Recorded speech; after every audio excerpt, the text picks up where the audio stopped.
¿Qué tal? Buenas noches. ¿Qué seudónimo vas a querer que utilicemos al principio de la conversación?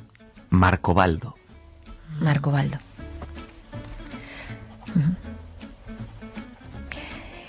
¿Qué relación tienes con el mar?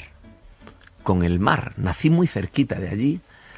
Ahora vivo lejos y siempre que puedo vuelvo al mar. No lo necesito, no lo echo en falta cuando estoy lejos, pero lo paso bien cuando estoy cerca. ¿El recuerdo que viene a tu cabeza cuando piensas en tu infancia y en el mar, cómo es? Yo creo que mi infancia está vinculada al mar por casualidad, porque nací allí sin elegirlo.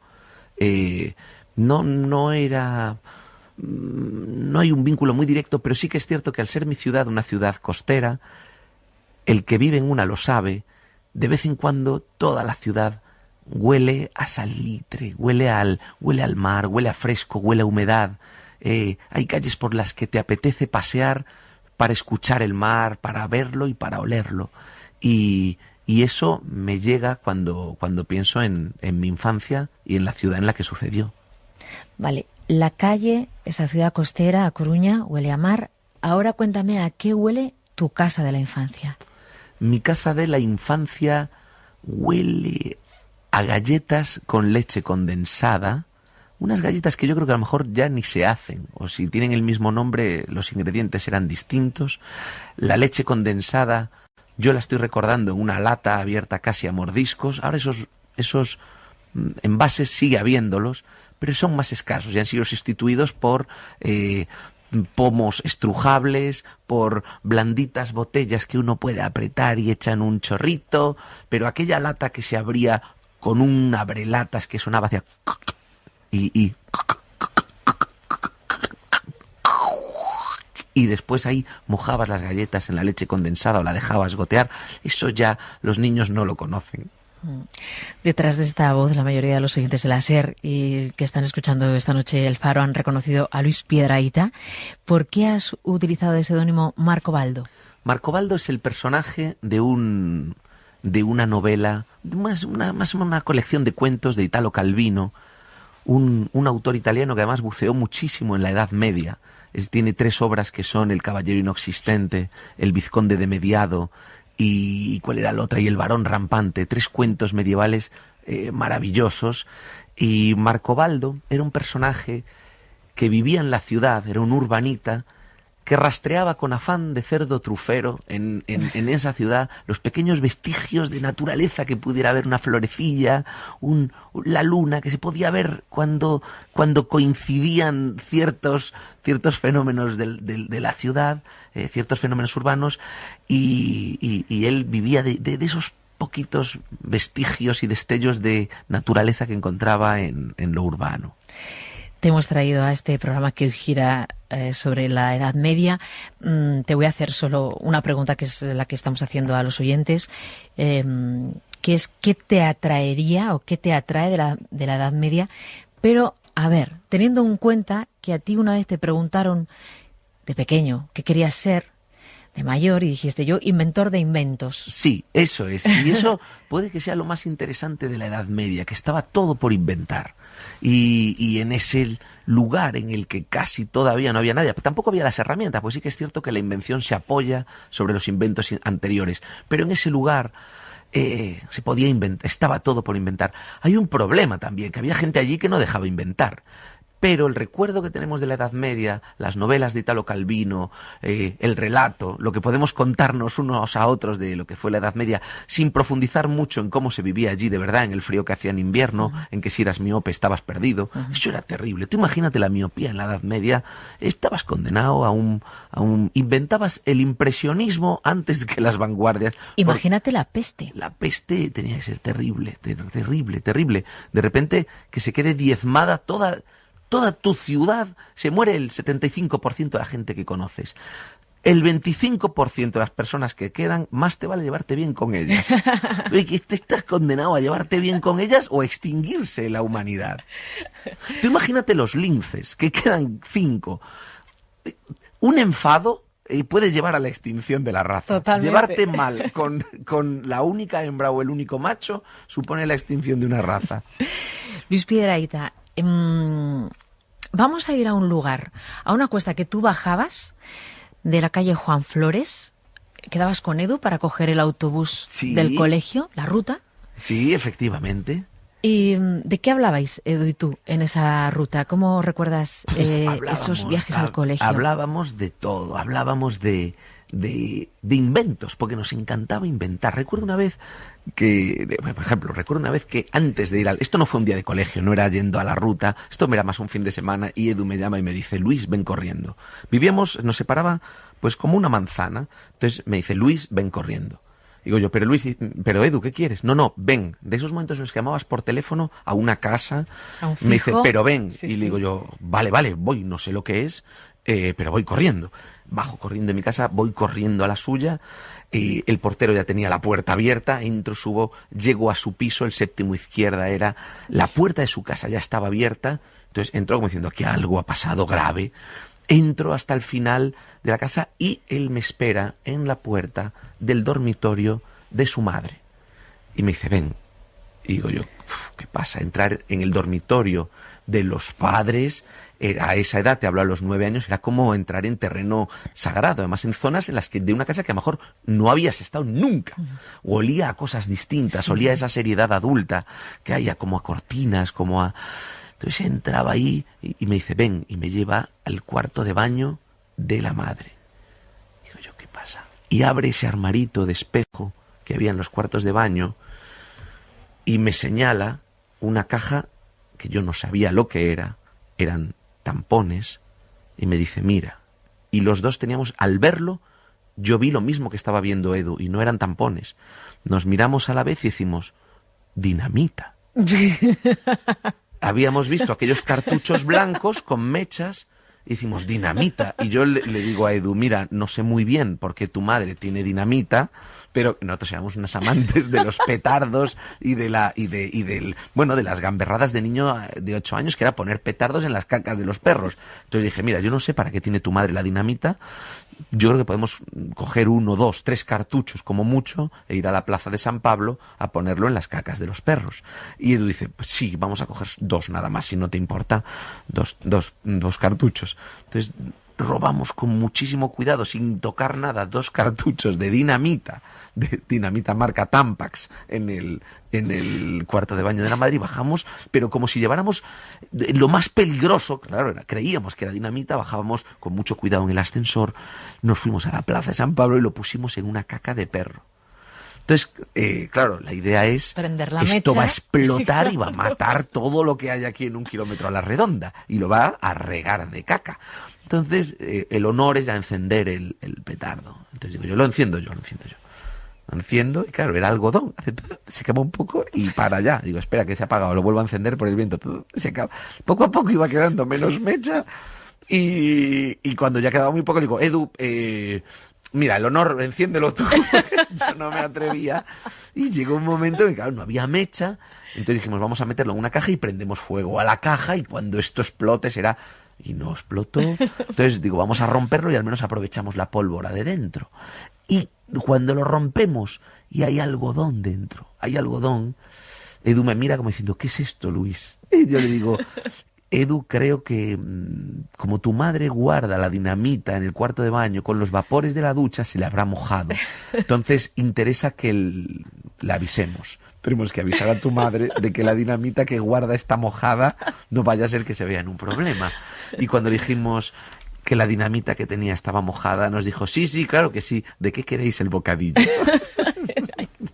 Qué bien has contado, Luis Piedrahita. Y así fue, eso, o sea, lo que sucedía con Edu, y un día eso y otro día otra cosa. Oye, ¿es verdad que el primer truco de magia te lo hizo un amigo de tu abuelo que era cura? Efectivamente, el padre Repullé se llamaba, un cura, y era un juego de magia, me hizo varios.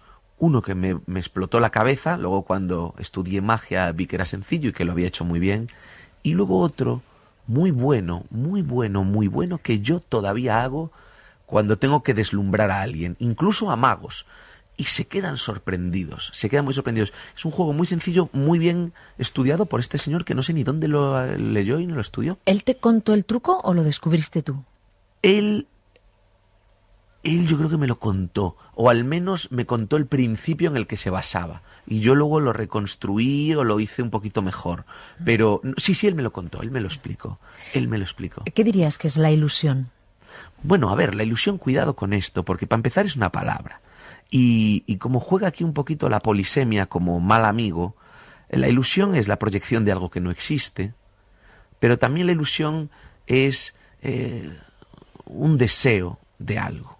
Seguramente que no existe también, ahí coinciden, pero una ilusión es algo que no existe, una ilusión óptica. El ilusionismo trabaja por ahí. Lo que pasa es que también está la palabra vinculada a lo que nosotros deseamos que suceda. Me hace mucha ilusión, sí, ay, claro. qué ilusión, qué ilusionante, todo el mundo, José Luis Moreno, ese mundo de la ilusión y tal, son distintos. Uno tiene un claro, está muy anclado en la mentira, además en el engaño que te crees, porque hay engaños que no te crees, la ilusión es uno que sí te crees. Y está luego lo que deseamos que suceda. ¿Entre los magos os contáis los trucos? Sí, de hecho se publican libros, se cuentan en conferencias, pero sí que se cuida mucho a quién se le cuentan.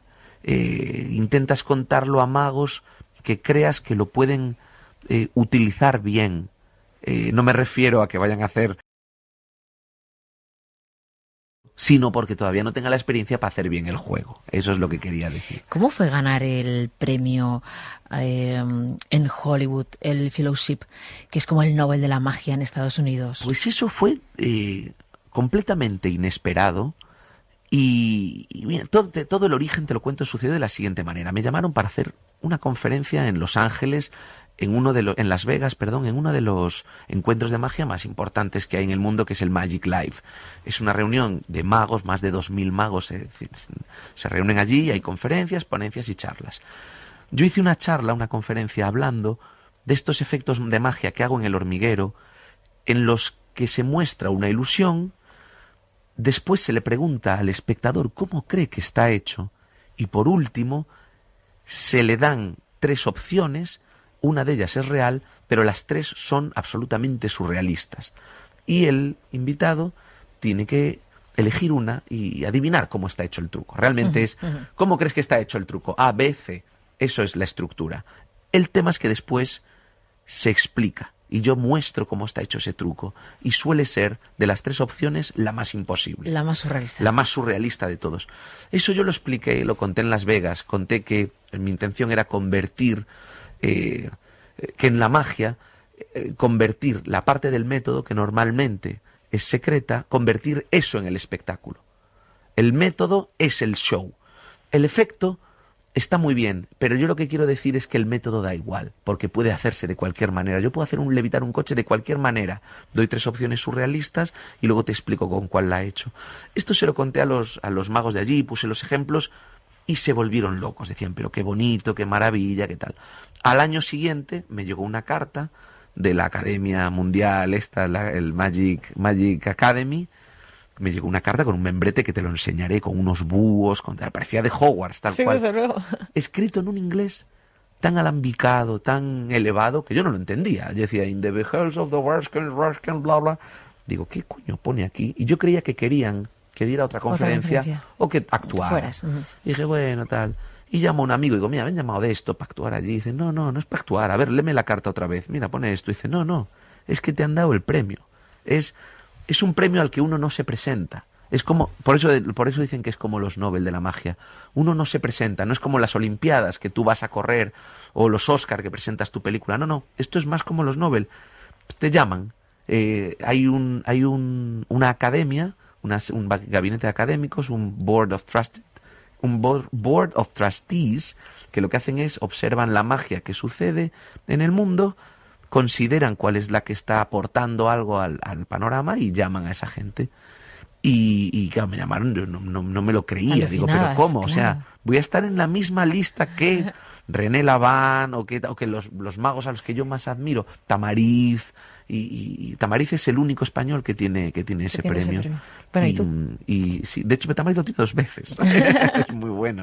Es el padre de una generación. Sí, ¿consideras, o sea, sigues admirándole como le admirabas de niño cuando encendías la tele y le veías el con maestro, sus pelos y con la risa y con ese humor y esa forma fascinante? Es el mago de España y toda España lo quiere muchísimo por lo divertido que es, pero la dimensión que a lo mejor no conoce el gran público de Juan, la gente lo conoce solo como un grandísimo mago, pero a la vez es un inspirador de generaciones y generaciones de magos y una referencia mundial. O sea, en todo el mundo se estudian los juegos de Juan. Yo había oído que es un intelectual de la magia. Es un intelectual de la magia, un filósofo, un creador, mundial, sí. Creador, ha aportado a pensamiento mágico en libros magníficos que ha escrito él y que se han traducido a todos los idiomas del mundo, que se leen en todo el mundo y que su magia se hace y se estudia en todo el mundo y que le ha dado una fama a España y una dimensión mundial que no hay en ningún otro lugar. Tú llegas a cualquier país,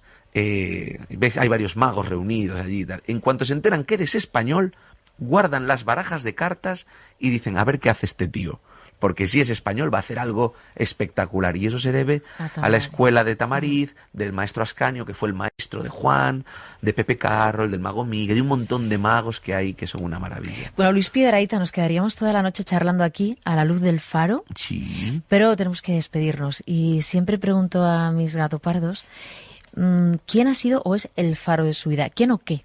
Bueno, ¿quién o qué? Te diría varios. Te intentarás, o sea, yo creo que te interesa gente conocida. Juan Tamariz es uno de mis faros. Alejandro Dolina, argentino, un escritor argentino, locutor de radio, es otro de los faros. Juan Herrera es un guionista, excelente persona, gran amigo, es otro de los faros. Y Derek del Gaudio, un mago también americano, es otro de los faros, por decir algunos conocidos y otros no conocidos, por mezclarlos. Luis Piedrahita, un placer que nos hayas acompañado en esta madrugada dedicada a la Edad Media y que nos lo hayas hecho pasar tan bien con lo que has contado. Bueno, la magia empezó en la Edad Media. Allí había mucho mago, mucho trilero, mucho engañabobos. Buenas noches. Adiós.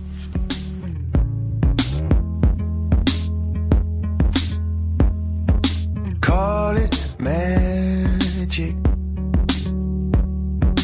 call it true, call it magic when I'm with you, and I just got broken into two. Still I call